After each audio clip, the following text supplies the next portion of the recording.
at vocabulary once again, and we're looking at money vocabulary once again. So last time we looked at the expressions pay over the odds, when you pay too much for something. We looked at the going rate, which is the typical, the expected price, the price which the product is usually sold at. Slash your prices, which means give people a discount, reduce your prices. If money is no object, it means money is not important, usually because you have so much. You've got so much money that it's not important. If something costs an arm and a leg, then it is exorbitantly expensive. If you splash out on something, then you spend a great deal of money, but on something which you really like, something that is worth it. If you come into a fortune, then you usually you inherit money when you come into a fortune, but you might not. You might win money on the lottery. And if you fritter money away, you waste it on stuff which is worthless, that you shouldn't have spent it on. So, for example, if you fritter all the money away on alcohol or something like that, you might say that, meaning you waste it all on booze. And put some money aside, it's the same as set some money aside. It means save some money. Okay, let's see if anybody's here. Yes, somebody. 12 people are here now. So good morning, Sabi. Let's get going on the next bit of vocabulary. Then I just wanted to talk about some of the old phrases just so that you don't forget them, really. I just like to remind you, because I think it's really important that you keep repeating all of these words. Obviously, vocabulary is huge, just like grammar is huge. And the only way you're going to make these grammatical constructions and these vocabulary expressions, the only way you're going to make them stick in your memory is by repeating them and repeating them and repeating them.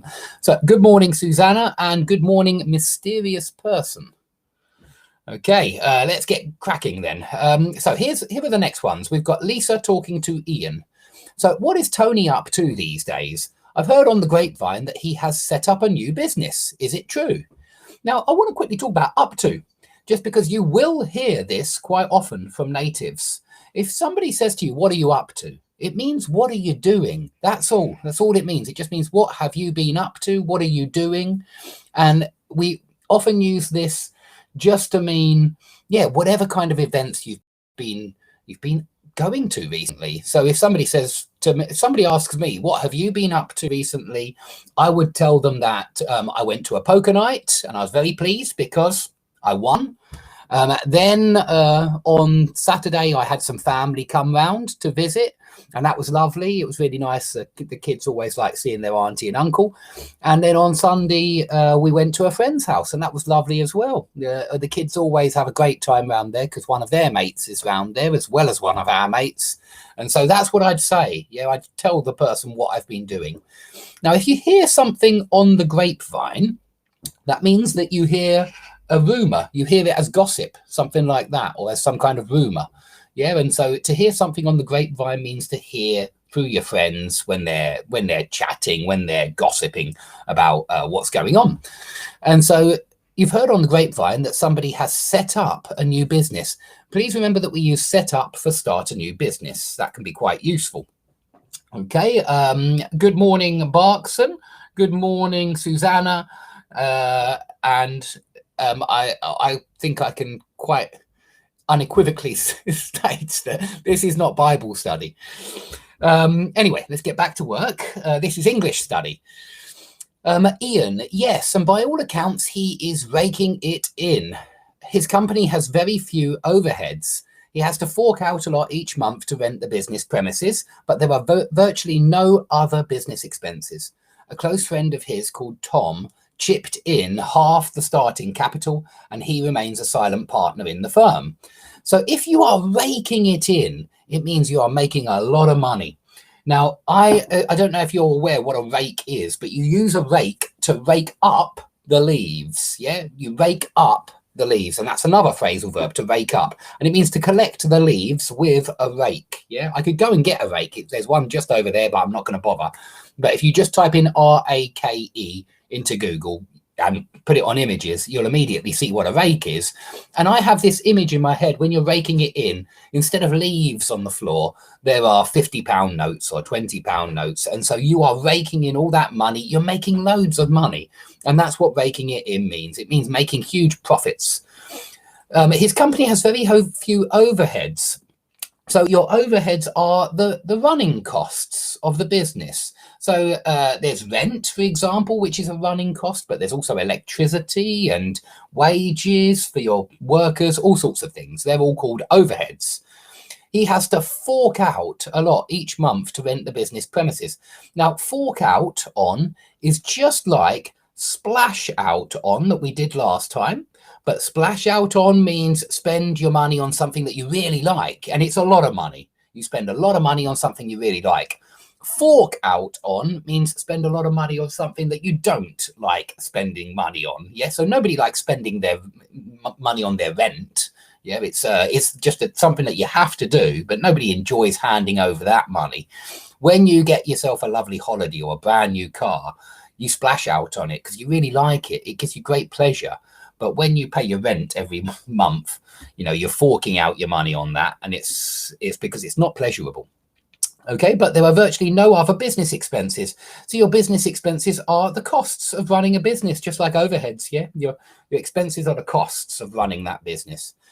Now, if you chip in some money, that means you contribute a share of the cost. And so, you know, you might say, we were hungry last night, and so we all decided to chip in on a pizza. Yeah, and there were 6 of us, so we each chipped in £2, and the pizza cost £12, something like that. Yeah.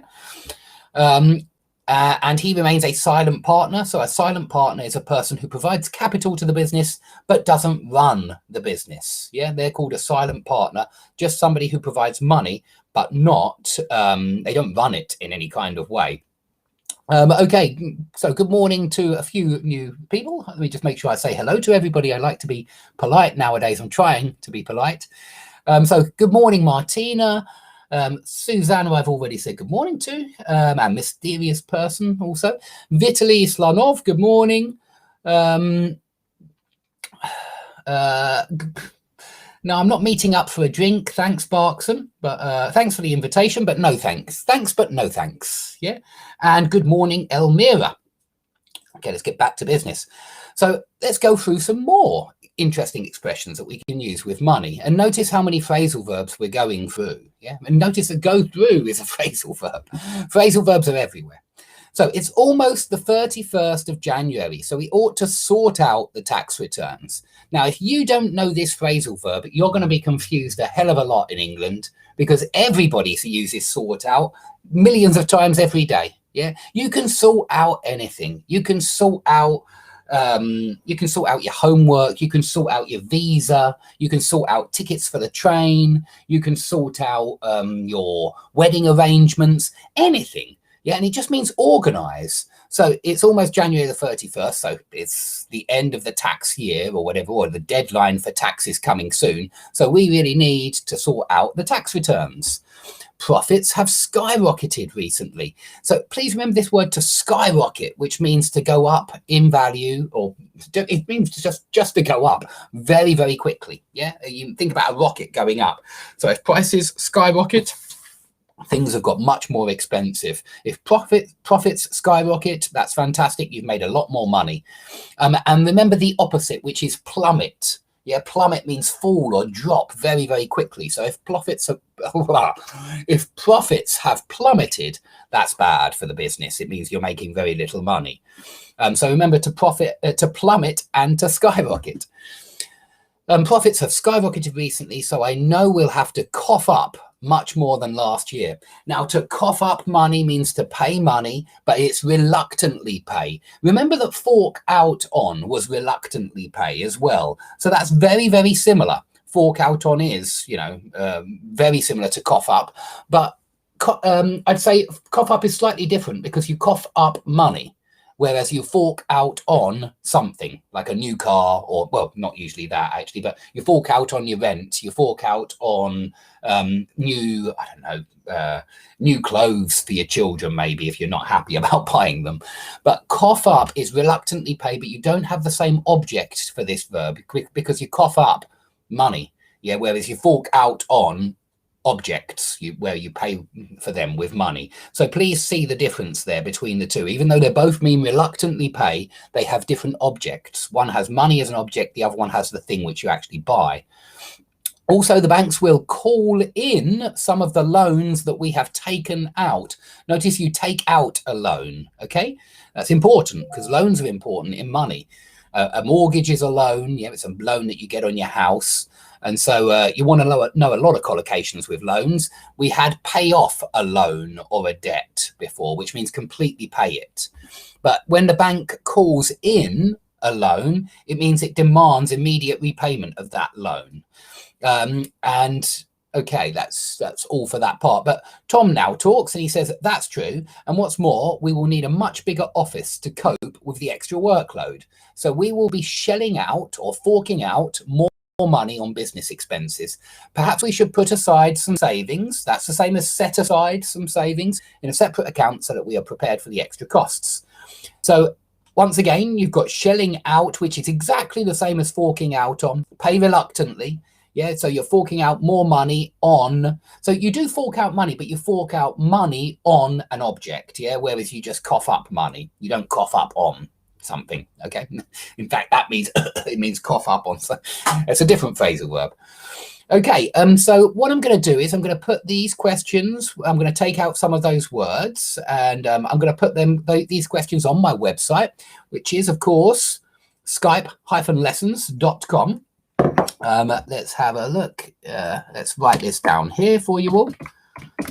Skype-lessons.com. So this is where you go for any of my English classes, because you've probably noticed that I'm taking them off YouTube because I think that YouTube is a horrible organization, and I'm putting them on my website, skype-lessons.com. That's where you go for all my new lessons.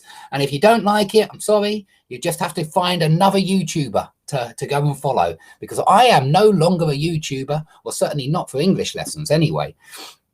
And so please go to my website and you will find this as an exercise. Yeah, I will put this on my website and you'll have to fill in the gaps, just like I have done with all the other classes that I've done recently.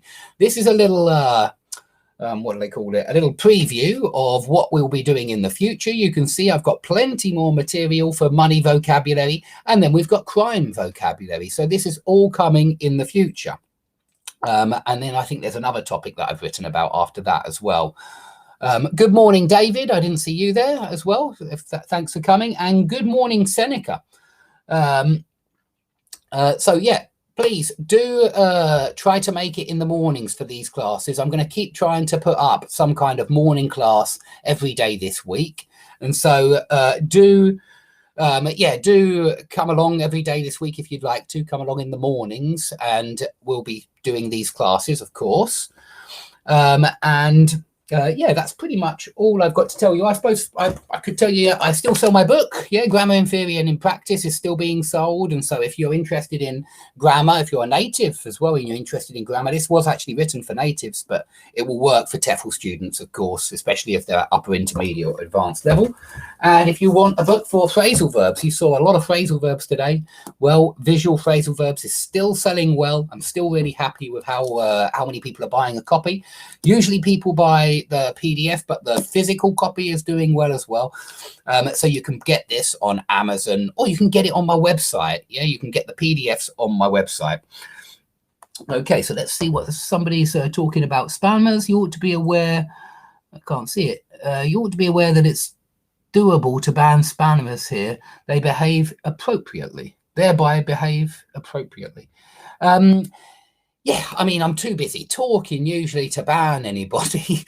I don't usually ban people. I do get rid of people that put comments that are irrelevant or anything like that. Then I do just mute them. But I don't get rid of anybody. I don't ban anybody. I don't think education should be banned from anybody. We've had enough in the last year. Think about all the children out there that haven't received an education for the last year because of a load of rubbish being peddled in the media about a deadly pandemic. Think about all those children missing out on an education.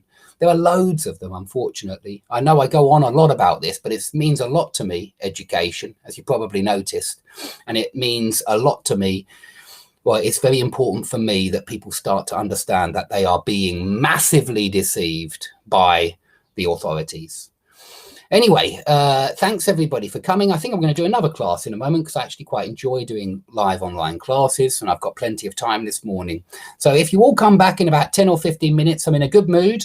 We'll do another class. I'm not sure what on. Probably not vocabulary, maybe a writing again, because I did get an essay at the weekend. And so perhaps we'll look at how we can improve our writing once again. But yeah, I'll be back on here in about 10 or 15 minutes. So thanks, everybody. Speak soon.